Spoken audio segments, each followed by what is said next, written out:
teman-teman dari berbagai macam komunitas.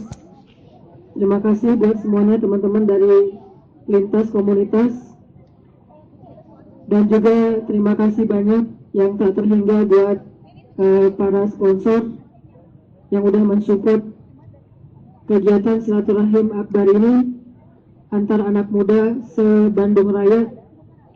Dan yang paling spesial adalah jazakumullahu khairan jazak. Terima kasih yang sebesar-besarnya buat semua teman-teman yang udah hadir dalam kesempatan ini.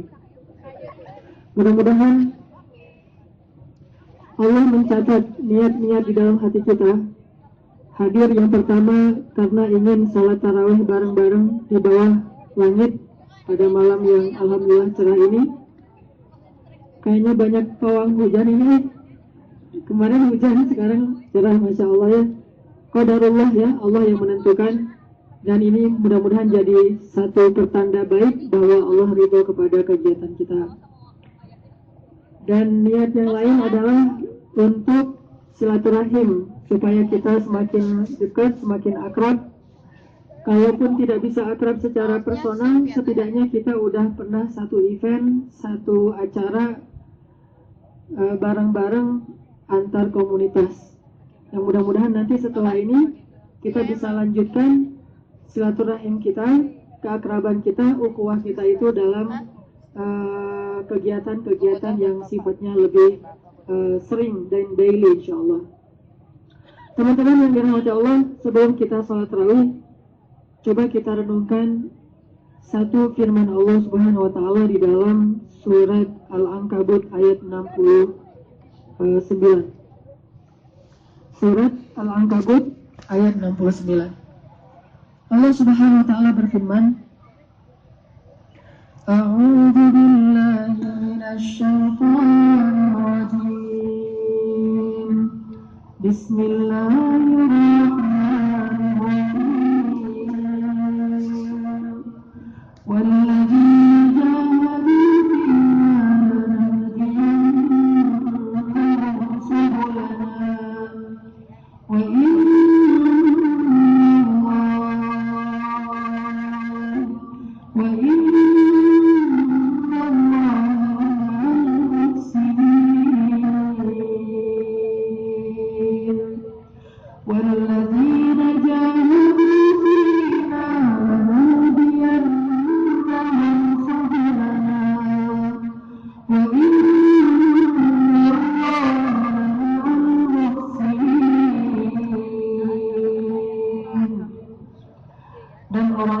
sungguh-sungguh di jalan kami, pasti kami akan tunjukkan bagi mereka jalan-jalan kami. Dan sesungguhnya Allah benar-benar bersama orang-orang yang berbuat baik. Subhanallah. Teman-teman yang dirahmati Allah Subhanahu wa taala, Allah menyebutkan di dalam akhir surat Al-Ankabut yang tadi kita dengar, bahwa Allah berjanji pasti akan membantu setiap orang yang bersungguh-sungguh di antara hambanya. Apapun masalah kita, kalau kita bersungguh-sungguh dan tetap on the track di jalan Allah Subhanahu wa taala, Allah berjanji lanahdiyannahum subulana. Di situ tuh Allah menunjukkan beberapa kalimat penegasan. Kalau dalam bahasa Arab itu ada kalimat huruf lam ta'kid di situ. Kemudian ada tasydid. Lanahdiyannahum subulana. Kami benar-benar akan menunjukkan untuk mereka jalan-jalan kami. Jalan yang dimaksud di dalam ayat ini adalah jalan keluar, pertolongan, kesuksesan, dan berbagai macam solusi dari masalah-masalah yang kita hadapi.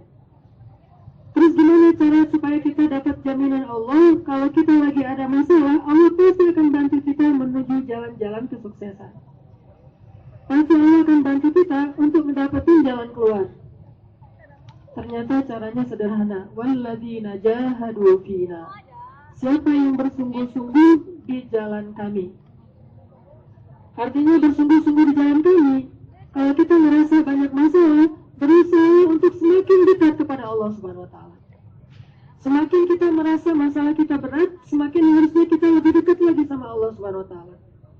Memangnya ada orang yang bisa menyelesaikan masalah kita seperti Allah? Adakah orang yang lebih berkuasa daripada Allah untuk mencarikan jalan keluar dari setiap ujian yang kita hadapi? Allah ala kulli syai'in qadir. Dia mulk, di tangan Allah yang segala kerajaan. Langit aja Allah urus sendiri coba. Bumi Allah urus sendiri. Alam semesta Allah ciptakan, Allah urus, nanti kelak Allah hancurkan. Semuanya dalam genggaman Allah. Kalau semuanya Allah urus sendiri, apalagi cuman kehidupan kita yang tidak ada apa-apanya dibandingkan sistem alam semesta ini. Jadi mustahil bagi Allah, itu sulit untuk mengurus kita sebagai hambanya, itu mustahil. Karena buktinya itu banyak, kita bisa melihat ke langit. Inna fi khalqis samawati wal ard wa ikhtilafil laili wan nahar. Kita bisa melihat ke langit, kita bisa melihat di bumi.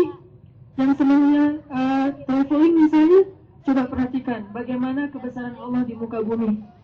Allah mengurus setiap segala sesuatu itu detail, dari hal yang besar sampai hal yang paling kecil. Allah yang urus.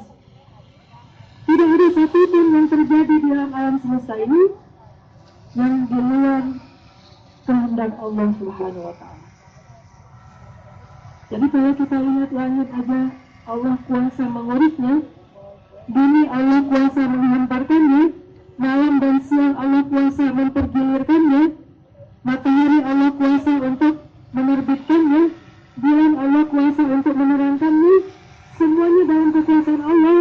Apalagi cuman mengurus kehidupan seorang hamba yang kecil seperti kita. Jadi kalau kita mau menggunakan logika kita aja, nggak usah gunain hati dulu nih, pakai logika aja dulu. Kita akan menemukan banyak banget bukti bahwa Allah itu bisa banget ngurus kita. Sehingga makin kita sering gunain logika kita bahwa Allah Maha Kuasa, ditambah lagi dengan hati yang yakin kepada Allah, setiap kali kita punya masalah, harusnya tempat pertama yang kita jadikan pelarian kita adalah sajadah. Tempat pertama kita untuk berlari ketika kita punya masalah adalah masjid. Orang yang pertama, zat yang pertama yang kita curhat terhadap masalah-masalah kita itu harusnya doa kita kepada Allah Subhanahu wa Ta'ala. Dan kita boleh saja lari dengan cara main, dan itu sesuatu yang dibolehkan dalam agama. Ketemu sama teman dan seterusnya. Tetapi tidak ada yang lebih bisa menjamin solusi untuk kita daripada jaminan dari Allah Subhanahu wa Ta'ala. Makanya di akhir surat Al-Ankabut, surat Al-Ankabut itu terkenal sebagai surat yang isinya ujian, nasihat-nasihat Allah kepada orang yang sedang diuji. Itu surat Al-Ankabut. Dan sebagaimana namanya Al-Ankabut, rumah laba-laba, sarang laba-laba. Kenapa menggunakan istilah sarang laba-laba? Karena Allah pengen ngasih analogi, orang yang hidupnya jauh dari Allah, dimanapun dia bersandar ke tempat yang lain, semua sandarannya itu seperti sarang laba-laba yang cuma ditiup angin sedikit sudah rusak. Siapa yang berlindung kepada selain Allah, itu seperti orang yang membuat sarang laba-laba untuk dia berlindung. Siapa yang bisa tidur di sarang laba-laba? Bahkan kadang-kadang kita nggak sengaja lagi jalan, kesenggol, sarang laba-laba rusak. Sehingga orang yang beriman, orang yang percaya kepada Allah Subhanahu wa Ta'ala, dia tidak mau berlindung kepada makhluk, tetapi dia berbuat baik kepada makhluk. Sedangkan tempat berlindungnya Khalik, pencipta para makhluk. Walladzina jahadu fina lanahdiyannahum subulana. Jadi masalah apapun teman-teman, coba kita belajar. Ada masalah dikit, gelar sajadah, wudu, sholat 2 rakaat. Ada masalah sedikit, wudu, gelar sajadah, sholat 2 rakaat. Makin banyak masalah, makin dekat kepada Allah Subhanahu wa Ta'ala. Saya kan pernah bilang, kalau kita pengen dekat kepada jodoh, bukan dekat dengan rumahnya, kontrak di sebelah rumahnya gitu kan ya. Kenapa kamu kok pengen banget kontrak rumah ini? Kak, berapa aja deh harganya, yang penting saya bisa tinggal di sini. Karena di sebelah rumah itu adalah cewek yang lagi kita ngecengin kan gitu ya. Ternyata kalau kita pengen dapat jodoh, bukan mendekat kepada calon istri kita atau suami kita. Kalau kita pengen dapat jodoh, bukan PDKT kepada calon mertua kita seperti yang dilakukan saudara saya tadi. Kalau kita pengen dapat jodoh, kita deketin dulu yang pemilik hati calon istri atau suami kita. Karena Allah Subhanahu wa Ta'ala yang menggenggam hati setiap hambanya. Allah membolak-balikan hati itu seperti kita membolak-balikan bola tenis meja yang kecil, ringan, terus dengan 2 jemari kita tinggal gini-giniin aja, terbolak-balik. Begitulah Allah membolak-balikan hati hambanya. Mudah banget. Dan kalau kita lihat, aduh kok susah banget ya untuk bisa menaklukkan hati dia, kita tidak mungkin menaklukkan hati dia, karena hanya Allah yang bisa menaklukkan hati dia. Jadi kalau kita hampir putus asa, nggak bisa menaklukkan hati dia, tapi kita selama ini bukan jahadu fina, tidak bersungguh-sungguh di jalan Allahnya, tapi bersungguh-sungguh di jalan kita sendiri-sendiri. Mau menaklukkan hati dia, minta kepada Allah Subhanahu wa Ta'ala. Apapun masalah kita, termasuk kita diuji dengan sakit, diuji dengan rasa tidak nyaman di dalam hati, mungkin kayak sakit hati gitu sama orang lain, kok susah banget dia ngemaafin dia, kan Allah yang menggenggam hati kita.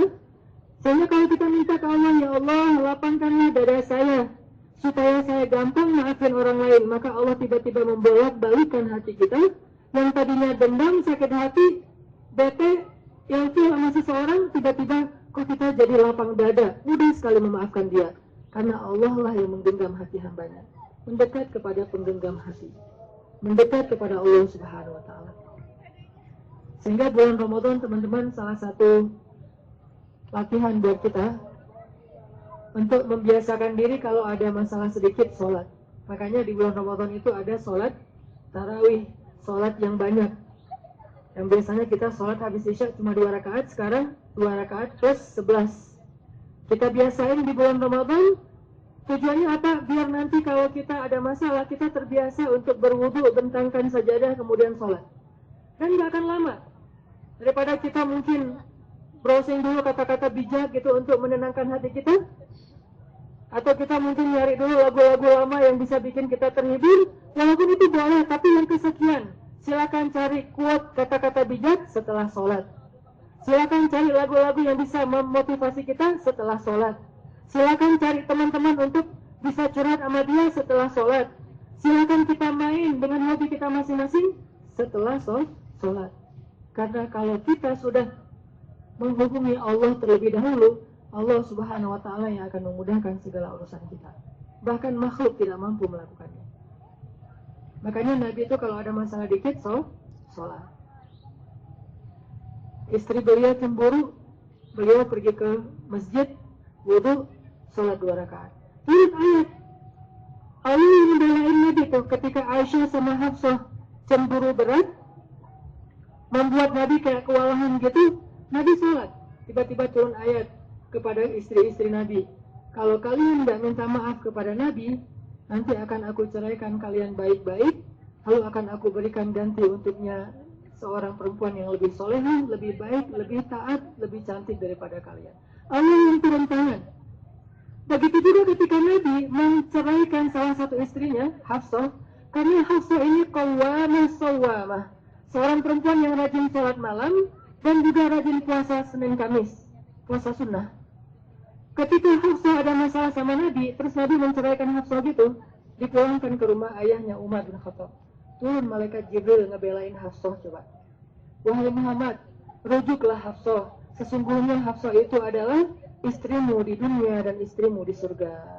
Coba gimana Allah ngebelain hambanya yang rajin salat, baik itu Nabi atau seorang perempuan biasa yang ditolak oleh Nabi SAW. Bayangin, Nabi, kekasih Allah, menceraikan seorang perempuan biasa. Tapi karena perempuan ini rajin sholat, Allah ngebelain perempuan ini dan mengatakan, ya Muhammad, rujuk Hafsah, sesungguhnya dia adalah istrimu di dunia dan di akhirat. Pengen jadi kekasih Allah, rajin sujud. Bahkan ada seorang sahabat yang jadi pembantu di rumah Rasul, gak pernah mau dibayar. Subuh-subuh, bahkan Rasulullah belum bangun untuk tahajud, dia udah bangun beres-beresin rumah Rasul, tidur paling malam, paling larut. Kemana Nabi pergi, dia bawa bawaan Nabi. Pokoknya apapun kebutuhan Nabi, dia penuhi. Pembantu Rasul, tapi nggak mau dibayar. Lama-lama Nabi jadi ngerasa nggak enak gitu. Ini orang banyak banget ngebantu saya, tapi saya nggak bisa ngasih apa-apa. Nabi nanya, Sal, minta apa yang bisa saya lakukan untuk kamu? Apa kata dia? Ya Rasulullah, kalau boleh saya minta satu hal. Apa? berdoalah kepada Allah agar saya bisa tetap menemanimu dan menjadi pembantumu di dalam surga nanti ya Rasul. Apa kata Nabi? A'inu ala dzalika bikasratis sujud. Kalau kamu pengen dapetin itu, bantu saya dengan memperbanyak sujud. Sujud adalah keajaiban dari Allah Subhanahu wa taala. Siapapun yang meletakkan jidatnya di atas tanah karena taat kepada Allah, kembali kepada Allah, maka Allah akan tunjukkan keajaiban dalam kehidupan dia. Yakin 100% pasti terjadi. Begitu ada keraguan sedikit saja dalam hati kita, maka keraguan itu akan menghilangkan peluang datangnya keajaiban dalam hidup kita. Jangan ada ragu sedikit pun. Sujudlah. Ketika ada masalah sedikit, langsung sujud. Dan kalau kita malu sujudnya ketahuan orang lain, sujudlah diam-diam. Kadang-kadang sujud-sujud sunnah yang dilakukan diam-diam itu lebih disukai Allah daripada sujud di depan orang banyak, kecuali sujud yang wajib. Kalau kita malu ketahuan lagi sholat di masjid, sholat duha, atau tiba-tiba sholat hajat di masjid, malu misalnya, kita ketahuan sama teman-teman kita diledekin, katanya bau surga katanya, jadi kayak malu gitu kan. Ya udah sujud aja sendiri, nggak ada yang tahu, tapi Allah Maha tahu. Karena mudah berinteraksi dengan Allah itu gampang. Saya sering bilang, salah ngucapin sesuatu karena Allah aja